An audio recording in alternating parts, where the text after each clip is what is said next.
Union budgets have a knack for disappointing, and usually the middle class gets the short end of the stick.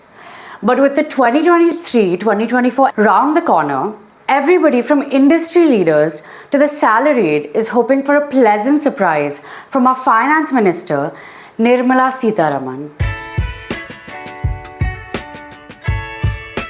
The upcoming budget is the last full budget for the BJP government before the 2024 general elections and is likely to center on reducing the fiscal deficit, checking inflation, boosting growth and creating jobs. To say that this would be a challenging budget would be an understatement. It comes at a time when the global economy is reeling from the Ukraine-Russia crisis and the after effects of the pandemic. But even with abounding projections of a mass slowdown, India is expected to grow at around 7% in the current fiscal, according to the institutions like IMF, World Bank, and the RBI.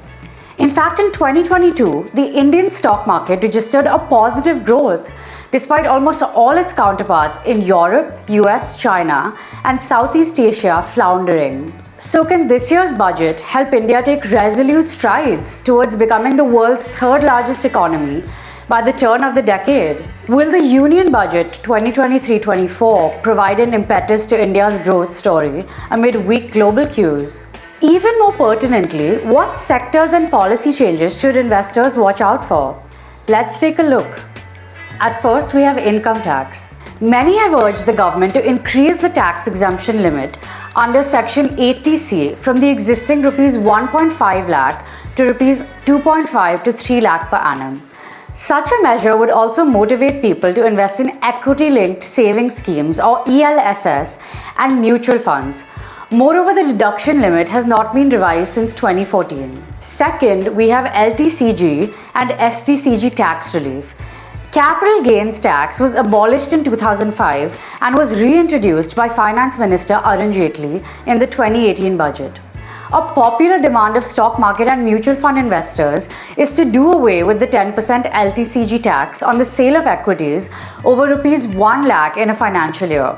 However, analysts foresee a rationalization of LTCG in the 2023-24 budget to ensure parity between similar asset classes and minimize confusion and disputes. A revision of the base year for computing inflation-adjusted capital gains may also be on the cards. In fact, the mutual fund industry has long been demanding a parity in taxes on capital gains from mutual fund investments and ULIPs. Currently, profits from ULIPs of insurance companies are exempted from income tax under Section 10D. Although unit-linked insurance plans or ULIPs, like mutual funds, are also investment products that invest in equity stocks. Third, we have fiscal deficit and capital expenditure. Industry experts predict an increase in capital expenditure to Rs 9 lakh crore from Rs 7.5 lakh crore.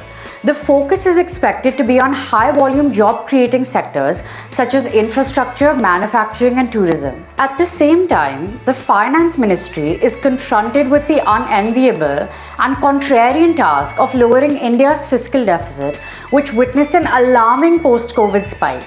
The buzz is that the FM will strive to slash the fiscal deficit to 5.8 to 5.9% of the GDP in 2023-24. Bringing it down from 6.4% in 2022-23. The tricky part would be to strike a trade-off between bridging the fiscal deficit and spending to assist a recovering economy. As a result, many pandemic-induced subsidies, such as those on food and fertilizers, may be reduced or done away with altogether. But such a move can prove tricky, as it has political implications, especially with elections round the corner.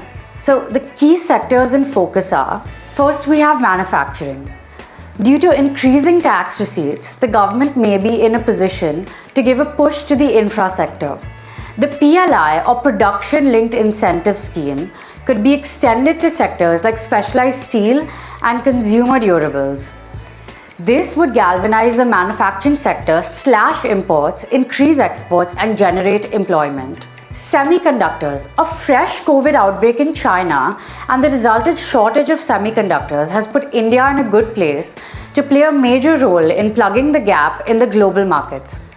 Thus, industry experts are expecting a revision of import taxes and an increase of at least Rs 7,000 crore in specs or scheme for promotion of electronic components and semiconductors, eventually transforming India into a semiconductor manufacturing hub.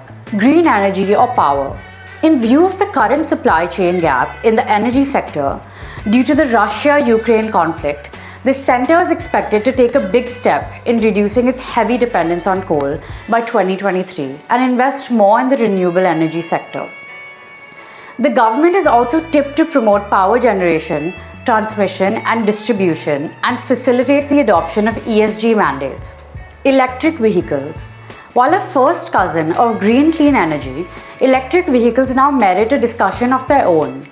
Budget 2023-24 is expected to prioritize the development of indigenous EV industry. Thus, we can expect policy changes related to the ease of R&D, bringing battery prices down, building charging infrastructure, extending the FAME2 network, rationalizing GST rates for electric vehicles, etc. This would help India progress towards its goal of having EV sales penetration constituting 30% of private cars, 70% of all commercial vehicles and 80% of 2 or 3-wheelers by 2030.